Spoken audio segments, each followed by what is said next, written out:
I never thought I would be saying this in my life at all, and I apologize in advance, but fuck you, Harry Potter!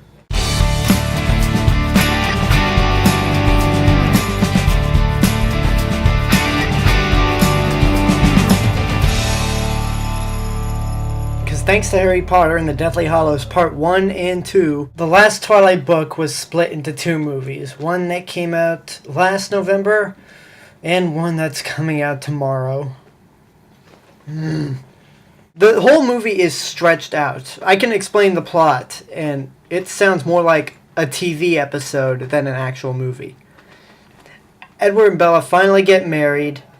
They have sex. Bella gets pregnant, and the baby tries to burst its way out of Bella's stomach, like in Alien, which is a movie I would rather watch than this. Now, for those of you who were fortunate enough not to see this movie, how is it stretched out?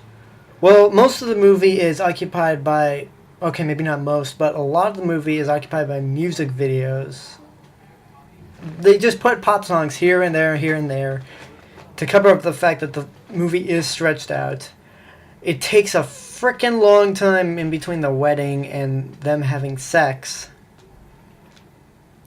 And then once something interesting happens, it's been an hour and a half of almost nothing. Which sounds exactly like New Moon, which I've said is one of the worst movies I've ever seen.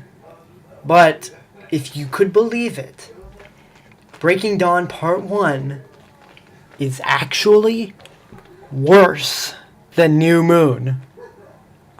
It is worse. And the fact that New Moon was unintentionally funny, this movie is even more hilarious than New Moon was.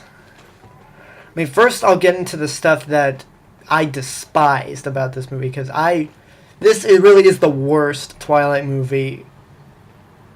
Hopefully until, I don't know how the next one's going to turn out. I hope it's shit also, but so far this is the absolute worst. Well, obviously the fact that they padded out the movie to almost 2 hours and split the movies up just for a money grab, it kind of angers me.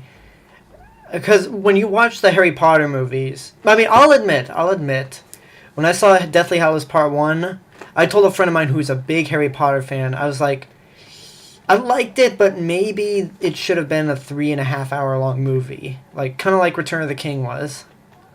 But once I saw Deathly Hallows Part 2, I said, okay, now I understand why they split the book up into two movies.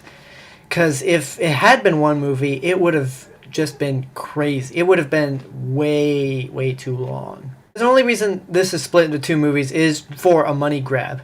And that's the same reason the last book in the Hunger Games trilogy, Mockingjay, is being split into two movies. I looked up when I said the name because I have the book on my shelf. I just wanted to remember the name of the book. But that's beside the point. Moving on.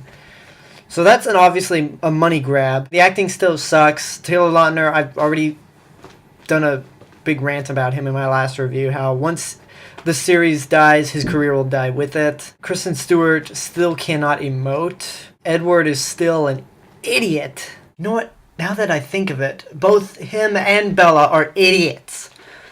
I mean, after they get married, they have sex, and they don't use a condom, and the next day, they find out that Bella's pregnant and are shocked about it. You did not use a condom. Of course she's going to get knocked up. What's even more outrageous is that one of the vampires, I think it's Edward's dad or something, is a doctor, and he's like, this has never happened before. How can this not have happened before? You guys have been around for 100 years, and not one of you has knocked up a human. That is impossible. Even if the Cullens haven't knocked up a human, there's some vampires out there that may have done it. So don't say it's impossible. That is bull fucking shit. I even screwed up on something that I said was good about the Twilight movies, the score. I said in the last review that the score, if the Twilight movies got anything right, it would be the scores. They finally screwed up the score for this movie. So that's all the stuff I hate. Now here's all the unintentionally funny stuff, or the stuff that I liked, but not in a good way at all. First of all, one thing I forgot to mention throughout the whole series, I love that guy who plays Bella's dad. Because in this movie, he has this look on his face like, my daughter is such an idiot. And really, there's nothing I can do to stop her. But, at the same time, I have a feeling that it's the actor thinking to himself, oh, I screwed up my career by signing on to do these movies. What have I done? That guy, I love that character. Because he's pretty much the audience avatar, or at least for the people who hate the Twilight movies, because he has the same reaction that every Twilight hater in the world has. And then another thing, Anna Kendrick, who's been in all the movies as like a really small, unimportant role, she comes in this movie very briefly just to be shitty to people, which I liked. I love her in anything. Up in the Air, Scott Pilgrim, but luckily she's barely in these movies. I mentioned that this movie's even more funny, unintentionally fun. I mentioned that this movie's more unintentionally funny than New Moon. And that is because of my absolute favorite scene in this movie. There's a point where the werewolves start talking to each other and saying, we gotta kill the baby and possibly Bella because that thing could be a danger to everyone. And rather than doing it, they don't do it in human form. They do it in wolf form, and they pull a Milo and Otis and basically telepathically talk to each other in wolf form. When I saw that movie, I was laughing hard for 5 minutes. For 5 minutes straight, I was laughing at that scene. And the only way it could have been funnier is if their mouths were moving. If those wolves' mouths were moving, I would have laughed for another 10 minutes. I would have died of laughter, but I don't know.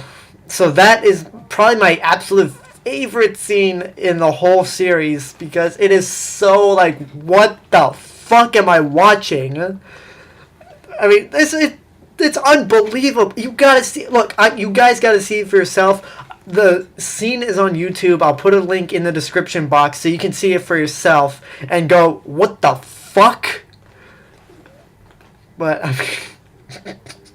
I'm thinking about that. It is just, I cannot believe that thing exists. Okay. Okay. Okay, I gotta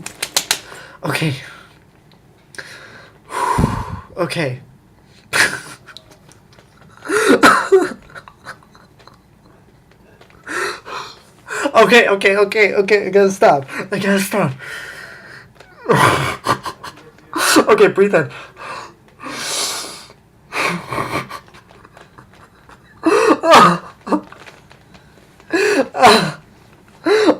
I can't stop thinking about okay.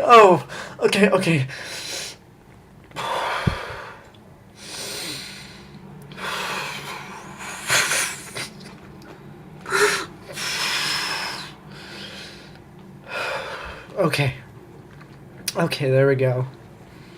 But yeah, you should see that scene. Now, the wedding has something that really made me go, what? And then something that just irritated me. It's like, okay, Bella and Edward are finally getting married. They finally got what they want. Bella does not smile at all. Look, woman, you're getting married. Smile or something. Do this. It's not so hard to smile. Ugh. Okay, maybe for Kristen Stewart it is. But case in point, she should have been happy during that wedding, but no. Then the one part that made me go, what the fuck?